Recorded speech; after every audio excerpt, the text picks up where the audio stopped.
შებას როგორ არეგულირებს კანონმდებლობა ველური ცხოველის ყოლის უფლებას საქართველოში. ველური ცხოველის შემოყვანაზე სპეციალურ ნებართვას გარემოს დაცვისა და სოფლის მეურნეობის სამინისტრო გასცემს წინააღმდეგ შემთხვევაში საბაჟო მას არ გაატარებს. საკითხი აქტუალური მას შემდეგ გახდა, რაც სოციალურ ქსელში ძიუდოისტმა ლაშა ბექაურმა ვიდეო გამოაქვეყნა, სადაც ჩანს, რომ ის დედაქალაქში ავტომანქანით ავტობუსის ზოლში მოძრაობს და გვერდითა სავარძელზე მჯდომ ლომის ბოკვერს ეთამაშება. ზოოპარკის დირექტორი აცხადებს, რომ ბოკვერი თბილისის ზოოპარკს არ ეკუთვნის და ის საქართველოში მხოლოდ კონტრაბანდით შეიძლებოდა რომ მოხვედრილიყო. ზოოპარკის დირექტორის განმარტებით გარეული ცხოველების ასეთ პირობებში ყოლა და მით უფრო ავტომანქანით სეირნობა დაუშვებელია. ნანუკა მაღლაკელიძე გვერდდება თემის დეტალებით პირდაპირ ეთერში. ნათია, ჩვენ საუბარი აუცილებლად უნდა დავიწყოთ იმით, რომ ლაშა ბექაურმა ეს ვიდეო საკუთარ ინსტაგრამის გვერდზე სულ რამდენიმე საათის წინ თავად დატვირთა, თუმცა არ ვიცით, როდის არის ზუსტი თარიღი გადაღებული ეს ვიდეო, შესაძლოა იყოს მანამდე გადაღებული ვიდეო, რომელიც რამდენიმე საათის წინ განათავსა სოციალურ ქსელში. უნდა აღინიშნოს ის, რომ საზოგადოების აღშფოთება შეიძლება ითქვას სამართლიანი აღშფოთება, მოყვა შინაურ ცხოველს ბრჭყალებში, რომელიც არის არც ძაღლი და არც კატა, ძიუდოისტი ერთობა ამ ვიდეოში ლომის ბოკვერით და სწორედ ეს ვიდეო არის განთავსებული მის სოციალურ ქსელში ამ დრომდე.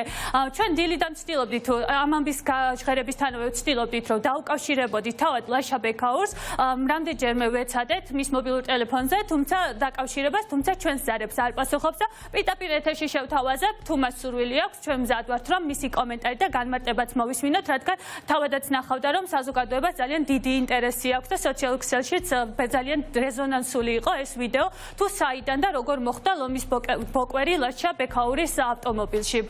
მიუხედავად იმისა, რომ ჩვენ ვერ დაუკავშირდით ლაშა ბექაურს, ვესაუბრეთ ძიუდოისტთა ნაკრების მწვრთნელს ლაშა გუჯეჯიანს, რომელიც ჩვენთან საუბრის დროს ამბობს, რომ ეს არ არის პრობლემა მისთვის და საერთოდ ვერ ხედავს რა მიზნით ატყდა ასეთი აჟიოტაჟი, თავად ამბობს ამ ტერმინოლოგიით და მისთვის გასაკვირი არ არის, რატომ არის პრობლემა ის, რომ შინაურ ცხოველად ერთობოდეს მაგალითად ძიუდოისტი და ყავდეს ლომის ბოკვერი.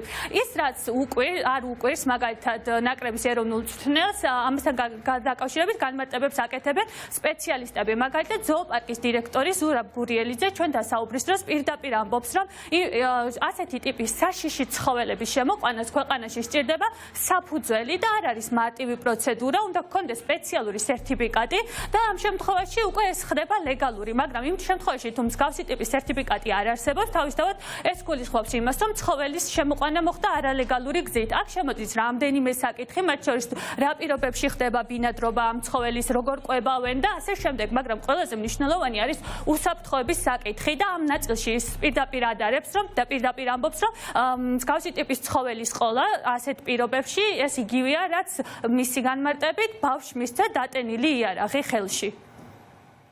გაიზრდება აუცილებლად და მივა იქ სადაც უნდა მივიდეს, არ მოხდა ამაში. როგორც შინაური ცხოველი ასე ჰყავს თუ როგორ ზრდის ეს გვაინტერესებს? არ ვიცი, მაგრამ ლომის ბოკვერი ამ ადამიანს, რომელსაც ამხელად დამსახურებები აქვს ქვეყნის წინაშე, რომ ყავდეს დიდი ამბავი არ არის. ლოგიკურია, რომ შეიძლება მიცეს, რა ვიცი, საიდან მოიყვანა მაგალითად არ ვიცი. ჩემთვის ლაშა ლომკაცი არის და მაგიდან გამომდინარე რაღაცა მგონია, რომ მაგითო არ მიგვისო ლომი ყოლა. დაუმალო რა ლომის ბოკვერი და მე წინდა რომ ყავდეს. თქვენც გინდათ, მაგრამ არ ყავთ ხო ასია და არ მყავს, ხო მე არ მყავს, მაგრამ მინდა რომ ყავდეს, დანაშაულია. რატო გიტყვით რომ ლომი თავის ადგილას მივა, შეჭამოს ბოლოს ლაშა, მაგით მინდა თუ რა არის ამაში გაუჩინო. არა, მე მაგალითად ისიც მიყვირს, რომ ლომის ბოკვერი ყავს, შინაურ ცხოველად ბოკვერებს არ ირჩევენ, ძაღლი რო იყოს და კატა კითხვის ნიშანი ხო არ იქნებოდა, უბრალოდ ამიტომ დაგვაინტერესა. ყველას ხო არ ყავს ლომის ბოკვერი შინაურ ცხოველად? ყავს, მაქვს სურვილი რომ ყავდეს ლომის როდესაც ცხოველის ტრანსპორტირება ხდება, გამოყანა მაგალითად თუნდაც ერთი ზოოპარკიდან მეორე ზოოპარკში, ის აუცილებელია კონდეს სერტიფიკატი. ის თვალისწინებს იმას, რომ გადამოწმებული იყოს ადგილზე მათი შენახვის პირობები. ანუ ასეთი პროცედურების გავლა და ეს შემთხვევით შემოყვანა რთული საქმეა, ძალიან რთული საქმე არის და ამიტომ რჩება ერთადერთი გზა, რომ შეიძლება იყოს შემოყვანილი არალეგალურად. როგორ მოხდა ეს, რა თქმა უნდა, ამას მე ვერ გეტყვით ეს. ალბათ შესაბამისად საგამოძიებო ორგანოებმა უნდა დაადგინონ. რაც ვნახე ვიდეოზე, ხო, პატარა არის, ჯერ საფრთხეს არ წარმოადგენს, მაგრამ უკვე ძალიან მალე ის შეიძლება საფრთხეს უკვე წარმოადგენდეს ადამიანისათვის, ასე რომ ესეთი ცხოველებთან ურთიერთობა, ანუ ეს შეიძლება ჩათვალოთ, რომ ეს იგივეა ბავშვი თამაშობდეს გადანილი იარაღი.